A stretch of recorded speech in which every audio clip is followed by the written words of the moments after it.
길이 치솟습니다. 급기야 찻길까지 막아서 경찰차를 부수기까지 합니다. 인도네시아 자카르타 국회의사당 인근에 몰려든 시위대입니다. 시위대는 일본만화 원피스의 해적단 깃발을 내걸었습니다.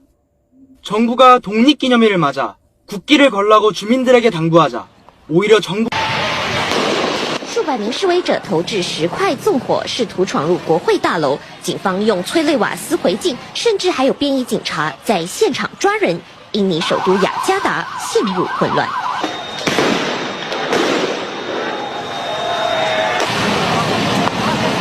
仔细看 Indonesia membanjiri jalanan di Jakarta bagi membantah allowance dan faedah yang dianggap berlebihan untuk ahli parlimen. Kumpulan penunjuk perasaan juga berarak di sekitar kawasan parlimen sambil menuntut pemotongan gaji bagi ahli parlimen.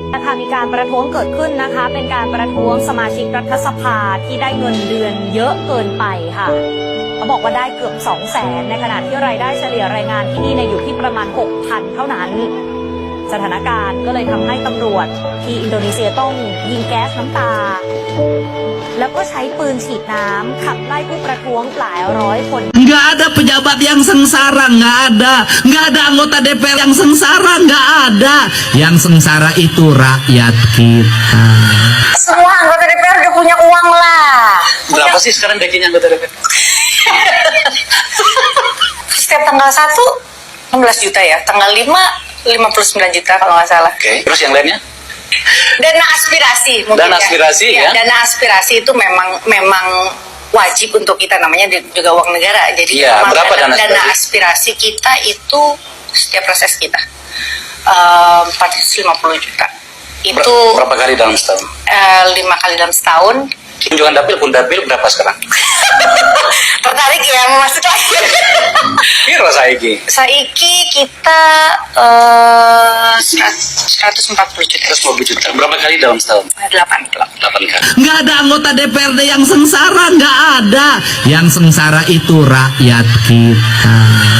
Mudah-mudahan semuanya mencintai rakyat. Kenapa? Kalau kami pejabat sudah cukup, mau nyari apa lagi? Mobil dikasih sama negara, tunjangan dikasih, asuransi dibayarin, makan dibayarin. Tinggal sayangnya sama rakyat. Jangan ngambil lagi jatah rakyat. Sudah. Saya bisa sampaikan sebagai pimpinan DPR, saat ini tidak ada kenaikan gaji. Yang ada perubahan adalah sekarang semua anggota DPR tidak mendapat rumah jabatan di Kalibata, karena semua rumah jabatan yang di Kalibata dan satu lagi di mana?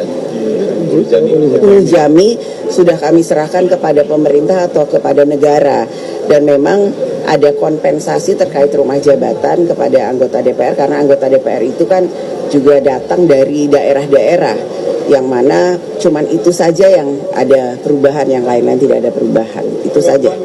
Itu sudah dikaji dengan sebaik-baiknya sesuai dengan kondisi ataupun harga yang ada di Jakarta, karena kan kantornya ada di Jakarta. Namun apapun, kami pimpinan DPR akan memperhatikan aspirasi dan apa yang disampaikan oleh masyarakat. Tolong selalu awasi kinerja dari kami di DPR. Kalau kemudian ada hal-hal yang memang dianggap masih belum sempurna, masih terlalu berlebihan, tentu saja kami akan mengevaluasi hal tersebut. Namun hal tersebut sudah menjadi satu hal yang kami kaji dengan baik dan merupakan hal yang sudah dikaji untuk 580 anggota DPR yang datang dari 38 provinsi. Jadi namun apa yang menjadi aspirasi dan masukan dari masyarakat akan kami sangat perhatikan. Ancur, rapat isinya tai, joget-joget di tengah huru-hara masyarakat, di saat pajak daerah naik gila-gilaan, di tengah banyaknya pengangguran, orang susah cari kerja. Maka gak ada empati lo, seolah-olah lo itu menari di atas kesusahan rakyat. Tingkah lo itu tuh dilihat masyarakat. Dah rapat DPR kayak reuni artis, isinya artis-artis berak semua. Belum lagi penutup pantunnya. Koperasi Merah Putih Pondasi Ekonomi, gotong royong dan kekeluargaan yang hakiki. Prabowo Subianto adalah pemimpin sejati untuk Indonesia Raya yang tetap abadi. Jilat terus, tai monyet. Udah paling bener kata Gus Dur, bubarin aja DPR, kagak ada guna. Dasar beban negara. Merdeka bukan buat lo, bukan buat kalian, bukan buat rakyat, tapi buat mereka, para pejabat. Merdeka, tapi bohong. Gimana rasanya kena kibulin selama ini? Merasa pura-pura merdeka tiap tanggal 17 Agustus. Apa perasaan kalian? Puas dengan negara ini? Kita kan bangsa yang besar, ya besar pajaknya. Negara yang kaya, ya kaya koruptornya. Dipihara lagi. Negara yang demokrasi, di mana aparatnya sibuk ngurusin bendera kartun One Piece. Kurang kerjaan sekali ya. Tiap 17 Agustus rakyat dihibur dengan main tarik tambang, lah mereka jual tambang. Rakyat dihibur dengan panjat pinang, lah mereka panjat kekuasaan. Kalau nggak menjilat ya nggak menang. By the way, nggak ada harga dirinya ya kita. Data pribadi dijual ke Amerika. Jadi mari pesta perbudakan massal. Kita disuruh merayakan sesuatu yang nggak pernah ada. Kemerdekaan tiap tahun yang hanya seremonial. Faktanya kan kita masih dijajah, dengan beda bentuk aja. Nama-nama pahlawan ditulis besar-besar, tapi sejarah ditulis orang yang berkuasa. Dan yang berkuasa nggak akan tulis yang membahayakan kekuasaan mereka. Dulu katanya dijajah Belanda pakai senjata, sekarang bukannya masih dijajah lewat utang negara, inflasi, pajak, sistem ekonomi, dan uang digital ya. Dari kecil kita disekolahin bukan buat merdeka, tapi biar bisa jadi mesin yang patuh dan gak boleh debat. Kita dibentuk jadi sumber daya manusia, bukan manusia. Kerja mati-matian tapi gak bebas. Belum nikmatin gaji udah dipotong pajak. Beli makan dipotong pajak. Bahkan mati pun masih dipajak. Apa itu normal? Kebenaran disembunyikan lewat hiburan murahan. Kasus penting seolah tenggelam begitu aja karena drama politik dan pengalian isu. Dengan cara apapun, skandal pejabat hilang karena masyarakat ditenangkan lewat sinetron dan sensasi seleb TikTok. Teriak merdeka, tapi setiap gerak-gerik kita tuh dipantau dan dikendaliin. Bayangin aja, KTP kita nyatu loh sama sistem.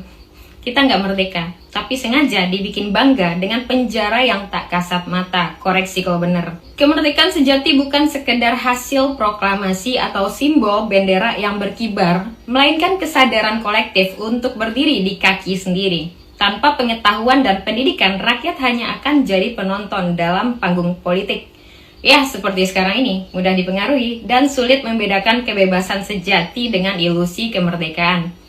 Ya, sekali lagi, merdeka untuk para menteri dan wakil rakyat yang tidur di atas kursi sidang dan dibayar 3 juta sehari. Sementara rakyat tidur di lantai kontrakan beralaskan janji. Ini bukan provokasi, murni suara hati sebagai bentuk refleksi.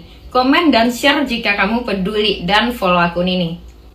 Kira-kira petani sekarang ada nggak yang nyesal salah pilih RI1 saat ini? Di sini kita bukan untuk menjelekkan ya. Tapi kira-kira ada nggak di sini yang nonton video ini merasa menyesal? Nah, kalau dulu kan kita pasti tahu lah. Kalau di tangan RI1 saat ini, ketika pemilu dulu, ya siapa sih yang nggak tahu beliau ya kan?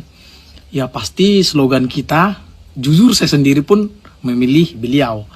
Jadi ya untuk sawit ya pastilah larinya ke beliau, saya tahu itu. Saya tanya 10, 8 diantaranya kalau teman-teman kita yang sawit pasti ke sana. Ya, tapi kita tahu saat ini kawan-kawan, ya banyak orang-orang yang lewat kebijakan-kebijakan terbaru, banyak yang sudah diambil, termasuk ya sekelas PTCP dan mungkin berdampak juga kepada petani-petani yang ada di kawasan hutan. Kembali lagi di situ tidak salah pemerintah saat ini. Nah, tapi yang sedihnya kita adalah dulu kenapa tidak diperketat ya. Sekarang itu nggak tahu ya, saya nonton berita-berita itu banyak kali kawasan-kawasan hijau atau kawasan hutan itu yang memang ditertibkan. Yang lucunya itu adalah yang sudah ada permukiman-permukiman. Saya nggak ngerti dan ahli di situ. Tetapi saya merasa juga tidak sangka saya sengeri ini kebijakan-kebijakan tentang kawasan-kawasan yang perkebunan kelapa sawit dan juga hutan.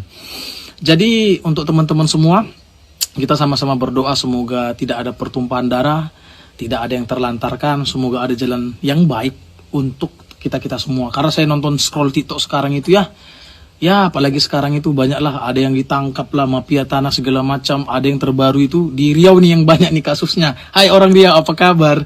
Ya kalau saya sih apa ya gimana ya, karena kita nggak main-main hutan-hutan segala macam ya, kita nggak ada terkena sih, nggak ada merasa menyesal. Cuman ya pasti teman-teman sendiri ya yang berkecimpung di sawit lah, daerah-daerah pinggiran hutan dan lain sebagainya, yang sudah lama menduduki kawasan dulunya hutan tetapi tidak ada penertiban, tidak ada ketat-ketatnya, jadi ya bisa, bahkan sudah ada permukiman di sana, dan sekarang itu tahap-tahap ya penertiban yang harus kita nggak tahu seperti apa nanti.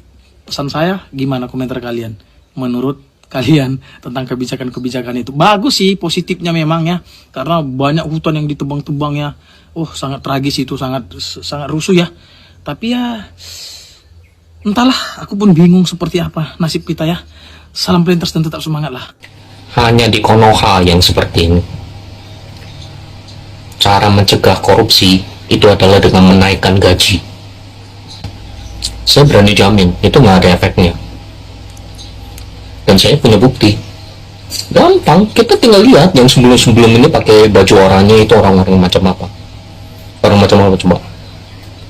Direktur BUMN, menteri, ketua DPR.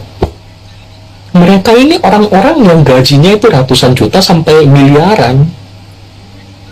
Mereka nggak kekurangan gaji, tapi tetap aja korupsi. Kenapa? Ya karena serakah itu nggak ada batasnya. Orang-orang serakah itu nggak ada kata cukup gitu. Mereka nggak ngerti kata cukup. Ini pula mau naikin gaji supaya orang nggak korupsi. Hanya di Konoha. Jadi saya berani jamin korupsi pasti jalan terus. Nggak ada hubungannya dengan gaji. Kalau memang niat mencegah korupsi, hukumnya dikeraskan. Hukum mati koruptor gitu. Atau kalau nggak minimal sita aset. Tapi ini dua-duanya enggak. Ya kadang-kadang saya bingung juga dengan mindsetnya presiden kita ini. Ya pada saat pejabatnya dia bisa mikirin, naikkan gaji pejabat supaya mereka nggak begitu mudah korupsi. Kenapa dia nggak pernah mikirin ya, kita makmurkan rakyat supaya mereka bayar pajak lebih tinggi. Kenapa dia nggak mikir begitu ya? Gimana menurut kalian?